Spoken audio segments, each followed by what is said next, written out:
ഈ RSS എന്ന് പറയുന്നൊരു പ്രസ്ഥാനം തുടങ്ങാനുണ്ടായ രാഷ്ട്രീയ സാമൂഹിക സാഹചര്യം എന്താണ്? ഡോക്ടർ ഹെഡ്ഗേവാറിന് ചെറുപ്പം മുതൽ തന്നെ അദ്ദേഹത്തെ അലട്ടിയിരുന്ന ഒരു ചോദ്യമാണ്, എങ്ങനെയാണ് ഈ ഒരുപിടി ഇംഗ്ലീഷുകാർ ഏതാണ്ട് ഒരു 6000 കിലോമീറ്റർ അപ്പുറത്ത് നിന്ന് നമ്മളെ കീഴടക്കിയത്? ഇത്രയും വലിയൊരു രാജ്യം, ഇത്രയും വലിയ ജനത, ഇത്രയും ചരിത്രമുള്ളൊരു രാജ്യം.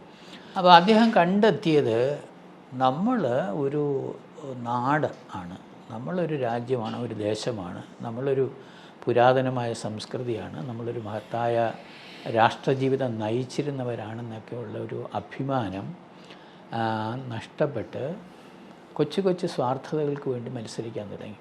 നമ്മൾ സ്വയം മറന്നു. അതാണ് നമ്മുടെ ഈ തകർച്ചയ്ക്ക് കാരണം. ഇങ്ങനെയുള്ള ഒരു സാഹചര്യത്തെ മുതലെടുത്തിട്ടാണ് ഈ വിദേശികൾ പല ഘട്ടത്തിലായിട്ട് നമ്മുടെ രാജ്യത്തേക്ക് വന്ന് ആധിപത്യം സ്ഥാപിച്ചത് എന്ന ഒരു നിഗമനത്തിലേക്ക് അദ്ദേഹം എത്തുകയാണ്. അപ്പോൾ അദ്ദേഹം കോൺഗ്രസ്സിലൊക്കെ സജീവമായിട്ട് പ്രവർത്തിക്കുമ്പോൾ ദേശീയതയെ സംബന്ധിച്ചൊരു വ്യക്തതയില്ല ആർക്കും.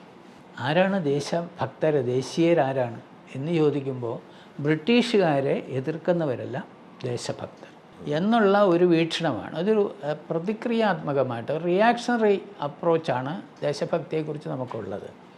പക്ഷേ ഇത്തരം ഒരു ചിന്ത അദ്ദേഹത്തെ വ്യത്യസ്തമായിട്ട് ചിന്തിപ്പിച്ചു. അപ്പോൾ അദ്ദേഹം എത്തിയ ഒരു നിഗമനമെന്ന് പറയുന്നത്, നമ്മുടെ ഈ വൈവിധ്യമുള്ള ജനതയെ കൂട്ടുകണർത്താൻ ഒറ്റ ഘടകത്തിനെ സാധിക്കുകയുള്ളൂ, നമ്മുടെ കൾച്ചറാണ്. ആ കൾച്ചറിനെ കുറിച്ചുള്ള അവയർനെസ് സൃഷ്ടിച്ചേ സാധിക്കുകയുള്ളൂ. മറ്റൊന്ന് നമ്മുടെ മാതൃഭൂമിയാണ്.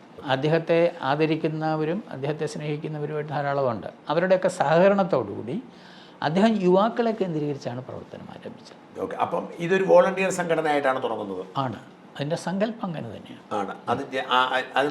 എന്താണ് RSS അദ്ദേഹം തുടങ്ങുമ്പോൾ ഉദ്ദേശിച്ചത്? എന്താണ് അദ്ദേഹം ഉദ്ദേശിച്ചത്?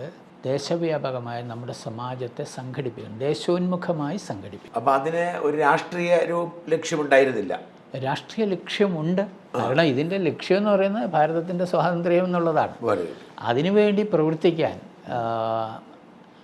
പറ്റിയ ആളുകൾ മാത്രമല്ല, അതിനുവേണ്ടി പ്രവർത്തിക്കുക മാത്രമല്ല, അതിനുവേണ്ടി ജനങ്ങളെ സജ്ജമാക്കാൻ കഴിയുന്ന കർമ്മശേഷിയുള്ള വ്യക്തികളെ രൂപപ്പെടുത്തുക എന്നുള്ളതാണ് ഡോക്ടർ ഹെഡ്ഗേവാറിൻ്റെ ലക്ഷ്യം. അതുകൊണ്ട് സംഘത്തിൻ്റെ പ്രവർത്തനത്തെക്കുറിച്ച് പറയുന്നത്, സംഘത്തിൻ്റെ പ്രവർത്തനം മനുഷ്യനിർമ്മാണ പ്രവർത്തനമാണ്, മാൻ മേക്കിംഗ് ആണ്, മിഷൻ ആണ് എന്നാണ് നമ്മൾ പറയുന്നത്.